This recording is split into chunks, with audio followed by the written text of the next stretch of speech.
12 cricket bat का मूल्य कितना है? 285। 285 है तो 190 में कितने बैट होंगे? चलिए निकालते हैं। क्या है? 285 रुपये में कितने बैट है? 12 बैट। देखिए हमें बैट पूछा है तो हम बैट लेके रुपये क्यों निकालें, हम रुपये से ही बैट निकालते हैं। तो क्या पूछा है? 285 रुपये में 12 बैट। 285 रुपये में 12 बैट। तो क्या पूछा है कि 190 रुपये में कितने बैट होंगे बराबर एक्स। तो कैसे निकालते हैं? 12 बैट का मूल्य कितना है? 285। हमें पूछा कितने बैट का है, कितने रुपये का है? 190। बस भाग दे देंगे, हमारा आंसर आ जाएगा। देखिए जिसका पूछेगा, जो संख्या पूछेगा वो ऊपर जाएगा। जो संख्या पूछेगा, हमारे बैट के बारे में पूछा है तो बैट कहाँ जाएगा? ऊपर। और उसके रिलेटेड जो संख्या हो जाएगा नीचे, और जो एक्स्ट्रा दिया रहेगा वो गुना हो जाएगा। तो हम गुना कर लेते हैं, पहले भाग दे लेते हैं। 5 से अगर काटेंगे तो कितना बार में? 25 25, 26 27 28, 5 7 35। और यहाँ पे कितना बार में चल जाएंगे? 5 तिहाई 15, 5 तिहाई 15, 4 0 5 8 40।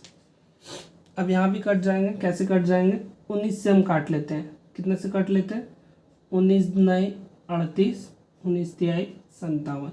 अब इस 3 से हम 4 को भी काट लेंगे। कितने बार में काटेंगे? 3 से 4 हम 12 कट रहे, कितने बार में? 4 बार में। तुम्हारे बचे कितने? 4 गुना 2 कितने आ रहा है? 8। कितने आ रहा है? देखिए 12 क्रिकेट बैट का मूल्य दिया हुआ 85 और 100 रुपये कितने, हम लोग के बैट के बारे में पूछा है। ये तो नहीं पूछ रहा है कि इतने बैट के कितने रुपये होंगे। तो जो पूछा जाए, हमें पूछा क्या रहा? बैट। तो बैट ऊपर जाएगा, 12 बैट, उससे रिलेटेड जो प्राइस है 285 नीचे आएगा, और उसके बाद जो भी दिया रहेगा वो गुना हो जाएगा। तो 190 दिया हुआ, 190 क्या हो जाएगा? गुना। तो काट कूट के क्या कितना आया हम लोग का? 8 बैट। कितना बैट आया? 8 बैट। यानी कि 190 रुपये में हम कितने बैट खरीद सकते हैं? 8 बैट। क्वेश्चन नंबर 12, √5 + √3, √5 - √3 को हल करें।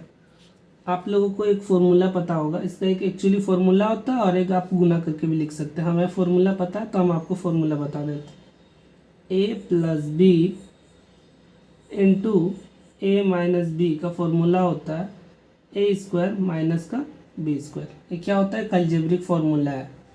a + b × a - b क्या होता है? a² - b²। तो a की जगह पे देखिए यहाँ पे इसी तरह है, a बराबर क्या है?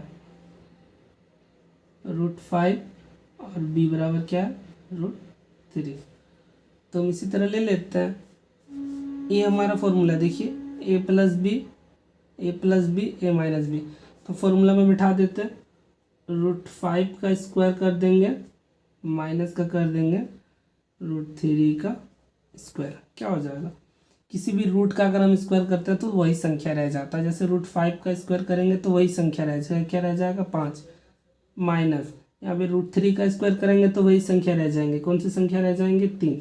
तो हमारे आंसर कितने आ जाएंगे? 2। यही हमारे हो जाएंगे आंसर। किसी भी रूट वाली संख्या का स्क्वायर करेंगे तो रूट हट जाएगा और संख्या वही बचेंगे। तो हमारा आंसर कितने आ गए? 2। ये हमारे हो गए आंसर। चलिए नेक्स्ट क्वेश्चन चलते हैं। क्वेश्चन नंबर 14 को सरल करना है। 4 + 4 का स्क्वायर अनुपात है 3² + 1 को सरल कर अनुपात ज्ञात करें। क्या है? सरल कर अनुपात ज्ञात करें। तो हमारा क्या हो जाएगा सॉल्यूशन? 4 + 4 का वर्ग क्या कितना होता है? 4 का वर्ग हमारा होता है 16, और बीच में क्या है? अनुपात। अनुपात का मतलब होता है भाग। और 3 का वर्ग कितना होता है? 9, और प्लस का 1। 4 + 16 अनुपात 3 का वर्ग 9 + 1। तो 4 + 16 कितना हो जाएगा? 20 हो जाएगा। और इधर अनुपात में 9 और 1 10। तो इसे हम काट सकते हैं 10 और 20। देखिए पहले हमारा जोड़ में था तो उस टाइम नहीं काटेगा, अब हमारा गुना में आ गया, मतलब एक संख्या हो गया। एक संख्या यानी कि 10 20। तो इसका अनुपात कितने हो जाएंगे? 2:1। और यही हमारा हो जाएगा आंसर। क्वेश्चन नंबर 15, एक वृत्त की सबसे बड़ी जीवा को क्या कहते हैं? एक वृत्त की सबसे बड़ी जीवा को क्या कहते हैं? चलिए देख लेते हैं। तो एक लाइन का क्वेश्चन है लेकिन आप लोगों को समझा देते हैं। एक वृत्त है, वृत्त कहने का मतलब है सर्कल, गोल, चक्का, पहिया जिसे कहते हैं। वृत्त की सबसे बड़ी जीवा, सबसे बड़ी जीवा देखिए, जीवा क्या कहते हैं? जो वृत्त को दो तरफ से काटे, मतलब टच करे, यहाँ से टच करे या फिर ये टच करे, ये भी क्या हो गया? जीवा। और ये भी क्या हो गया? जीवा। लेकिन हम लोग से पूछा क्या है कि सबसे बड़ी जीवा क्या होता है? सबसे बड़ी जीवा, सबसे बड़ी जीवा हमारा देखिए यहाँ ऊपर जाएगा तो यहाँ से हमारा होके जो जाएगा, जो कहाँ से जाएगा? केंद्र से होके जाएगा। केंद्र से जो होके जाएगा वही क्या होगा? सबसे बड़ी जीवा। केंद्र से गुजरने वाली जीवा सबसे क्या होती है? बड़ी होती है। केंद्र से गुजरने वाली जीवा क्या होती है? सबसे बड़ी। केंद्र से गुजरने वाली जीवा क्या होता है? सबसे बड़ी। और इसे हम लोग क्या कहते हैं? इसे हम लोग व्यास कहते हैं। क्या कहते हैं? व्यास कहते हैं। क्या कहते हैं? व्यास। व्यास कहते हैं। केंद्र से होकर होकर गुजरने वाली जीवा को क्या कहते हैं? व्यास कहते हैं। और वही क्या होती है? सबसे बड़ी होती है। देखिए ये भी जीवा है, ये भी जीवा है, ये भी जीवा है, लेकिन ये छोटा है। ये सबसे बड़ा कहाँ पे होता है? जो केंद्र से होकर गुजरता है। और केंद्र से होकर गुजरने वाली जीवा को ही हम क्या कहते हैं? व्यास। और यही क्या होती है? सबसे बड़ी होती है। Question number 15।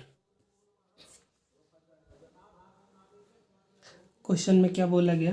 350 का 2 वर्ष के लिए 4% प्रति वर्ष की दर से साधारण ब्याज क्या होगा? हमें रुपया दिया हुआ और 2 वर्ष के लिए 4% के हिसाब से साधारण ब्याज पूछा है। हमें मूलधन नहीं पूछा है या फिर मिश्र धन भी नहीं पूछा है।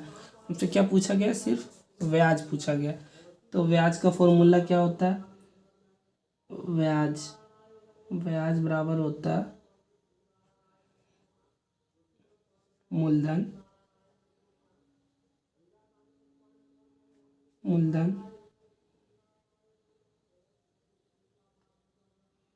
गुना समय, मूलधन गुना समय गुना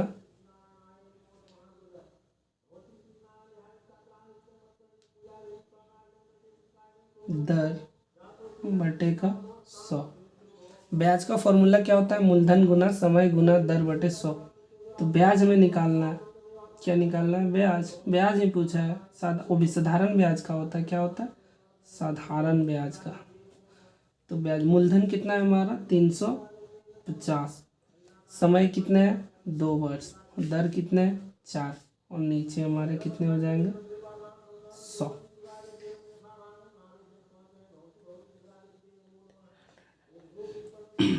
चलिए काट देते हैं, मतलब कैलकुलेशन कर लेते हैं। काट देने का मतलब है, आप लोग समझ गए होंगे। ये 0 से ये 0 तो कट जाएगा सबसे पहले। चलिए ना पहले ऊपर वाले को गुनाई कर लेते हैं। कितना आ रहा है? 4 गुना 2 8। 8 पंचे 40 का 0 बचा कितना? 4। 8 तेज 24 और 4 28। और एक 0 तो ये वाला पहले से था, अब उठा दिया। देखिए 4 दुनाई 8, 8 आया यहाँ पे। 8 पंतु 40 का 0 बचा कितना? 4। तो 8 तेज 24 और 4 28। 2800। और नीचे कितना आ गया? 100। अब नीचे इस 2 0 से ये 2 0 खत्म, तो हमारा बचा कितना? 28 रुपया। हमारा ब्याज कितना आया?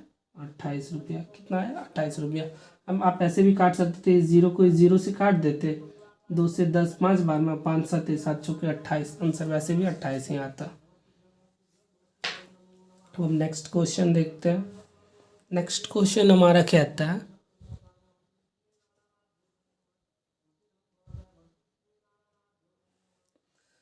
हमारा नेक्स्ट क्वेश्चन कहता है, एक व्यक्ति 24 किलोमीटर दूरी 4 किलोमीटर प्रति आवर की दर से और 60 किलोमीटर दूरी 6 घंटे में तय करती है, तो पूरी यात्रा के लिए औसत चाल क्या होगी? औसत चाल क्या होती है हमारी? औसत चाल होती है कुल दूरी बाय कुल समय। क्या होता है? कुल दूरी बटे कुल समय, औसत चाल। तो कुल दूरी दिया हुआ है लेकिन एक में समय दिया है, एक में नहीं है, तो हम पहले का निकाल लेते हैं, फर्स्ट का समय निकाल लेते हैं। क्या हो जाएगा? दूरी बटे का चाल। दूरी कितना है?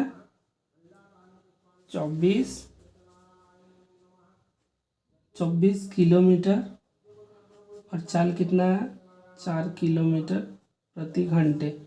तो 4 से 24 कितने बार में कट जाएंगे? 6 बार में, और ये आवर नीचे ऊपर चल जाएंगे, कितने हो जाएंगे? 6 घंटे। तो फर्स्ट वाले भी और सेकंड वाले दोनों हमारे कितने घंटे लग रहे हैं? 6 घंटे। आवर एच लिखे मतलब इसका मतलब होता है घंटे। और सेकंड वाला का तो पहले ही दिया हुआ है, पहले से दिया हुआ है। दूरी क्या दिया हुआ है? दूरी 60 किलोमीटर। इसमें हमें निकालना नहीं है, सेकंड वाले में घंटे समय पहले से दिया हुआ है, कितने दिए हुए हैं, और समय क्या है? 6 आवर यहाँ भी है।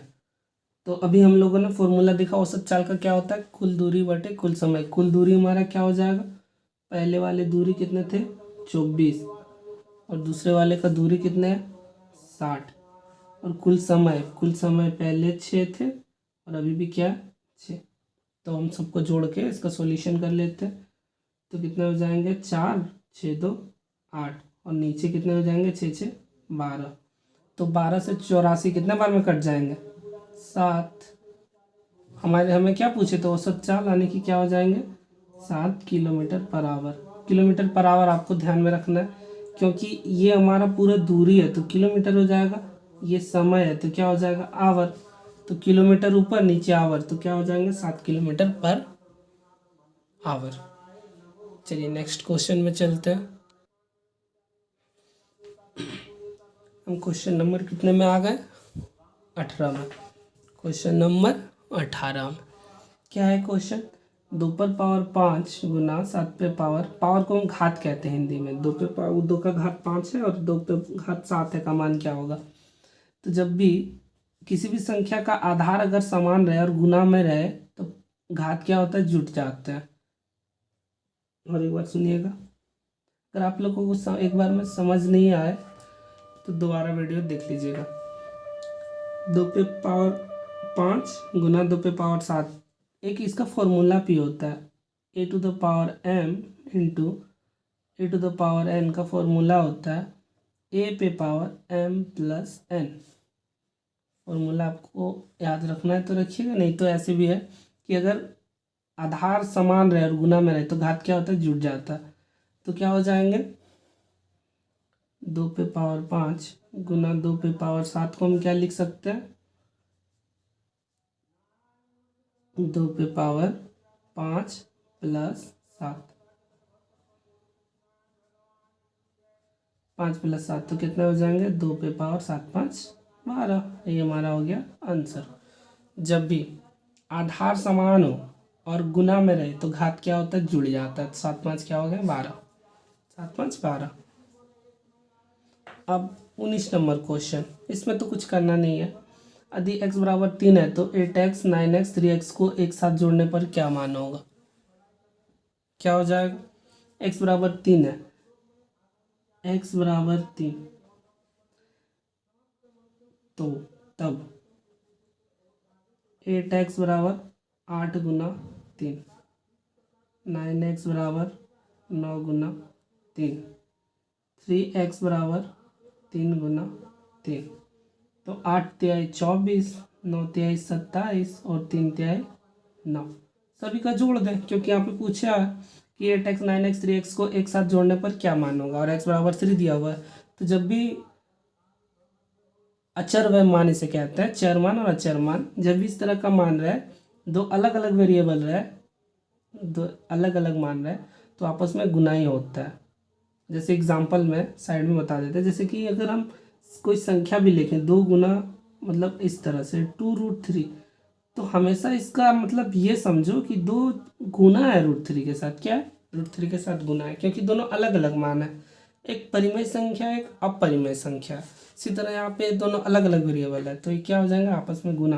तो कितने हो जाएंगे? 7 4 11 और 9 20, 2 2 और 2 4 और 2 6। तो इन सभी का मान योग करने पे कितने हो जाएंगे? 60। कितने हो जाएंगे? 60। Question number 20। इस संख्या के लिए तो आपको, इसके लिए आपको थ्योरी पढ़ना पड़ेगा, लेकिन हम आपको समझा देंगे इसी में कि आपको समझ में आ जाएगा। एक 2 अंकीय संख्या के अंकों का योगफल 8 है। क्या? 8 है। यदि अंकों को पलट दिया जाता है तो संख्या का मान 54 अधिक हो जाता है। मूल संख्या ज्ञात करें। मतलब कोई भी संख्या है, उसको अगर हम पलट देंगे तो संख्या का मान क्या हो जाएगा? 54 अधिक हो जाएगा। 54 अधिक हो जाएगा। 54 अधिक हो जाएगा। इसको भी ऑप्शन से देख लेते हैं। उस संख्या का योगफल 8 होना चाहिए। देखिए हम ऑप्शन से करते हैं। 4 4 8, 5 3 8, 6 2 8, 7 1 8। खत्म। सब तो एक ही है। 44 को देख लेते। 44 को अगर हम पलटेंगे तो क्या 54 अधिक होगा? ये तो 44 और 44 क्या हो जाएंगे? 0 0। खत्म। अब 35 को देख लेते हैं। 35 को अगर हम पलटेंगे तो क्या हो जाएगा? 53। 5 पहले 3 बाद में। अब इसमें 35 हम घटा देंगे, क्या 54 आ रहा है? 13 में 5 जाएगा 8, 4 में 3 जाएगा 1, 18। ये भी हमारा गलत। अब 26 को देख लेते हैं। 26 को पलटेंगे तो क्या हो जाएगा? 62। 62 में 26 घटाओ, 12 में 6 जाएगा तो 6। यहाँ पे कितना बच रहा है? 5 में 2 जाएगा तो 3। क्या आ रहा है 54? नहीं आ रहा है। ये भी गलत। अब 17 को देख लेते हैं। 17 को पलटेंगे तो क्या हो जाएगा हमारा? 71। और माइनस कितने हो जाएंगे? 17। क्या ये आ रहा है? 11 4, 6 में गया 5। देखिए इसमें आ रहा है। तो क्या हो रहा है कि अगर 17 को हम अगर पलट देंगे तो उसका अंतर क्या हो जाएगा? दोनों का 54, और दोनों का योग क्या हो रहा है? 8। तो हमारा ऑप्शन कौन सा सही हो जाएगा? 17। ऐसे क्वेश्चन हम ऑप्शन से ही करते हैं ताकि हम लोग का जल्दी हो। आप लोगों को देख के ही समझ आएगा। फर्स्ट टाइम देख रहे हैं तो थोड़ा दिक्कत लगेगा कि 53 और 35 तो 54 से बहुत, यहाँ तो 53 ही आएगा, तो अंतर 54 कैसे आएगा? यहाँ 26 है तो 62, तो यहाँ 36 ही आ रहा है। यहाँ ये 17 है, तो यहाँ हमको लगा कि ये संख्या बड़ा हो सकता है, तो हम देख लिए तो 54 आ गया। ये हमारा हो गया आंसर। चलिए नेक्स्ट क्वेश्चन देखते हैं। x बराबर 5 है तो 3x प्लस 2x का मान क्या हो जाएगा? इसी ये भी आसान है। x बराबर 5 है और 3x प्लस 2x पूछा है, योग पूछा है। तो 3x आने के हम लिख सकते हैं 3 गुनाए 5 प्लस 2 गुनाए 5। तो पहले हमें पता है बोर्ड मास के हिसाब से गुना गुना का काम होगा, उसके बाद क्या होगा? जोड़ का काम होगा। तो 5 गुना 3 15 प्लस 5 गुना 2 10। आंसर क्या हो जाएगा? 25। ये हमारा क्या हो जाएगा? आंसर। सब आसान क्वेश्चन है, इसमें ज़्यादा टाइम नहीं लेंगे। देखिए 3x प्लस 2x है, तो जब भी कोई अलग संख्या रहे, एक 3 अलग चर है और ये एक अलग चर है, तो इसमें क्या हो जाएगा? दोनों मतलब अलग अलग वेरिएबल है, तो 5 को क्या करेंगे? इसमें गुना कर देंगे। 3 गुना 5, क्योंकि x का मान 5 है। 3 गुना 5 15, 2 गुना 5 10, तो कितना हो गया? 25। अब क्वेश्चन नंबर हम क्या देखेंगे? क्वेश्चन नंबर देखेंगे 22। 22 नंबर क्वेश्चन में क्या है? एक आयत का क्षेत्रफल 196 सेंटीमीटर स्क्वायर है। यदि इसकी लंबाई 14 सेंटीमीटर है तो चौड़ाई क्या होगी? आयत का क्षेत्रफल क्या होता है?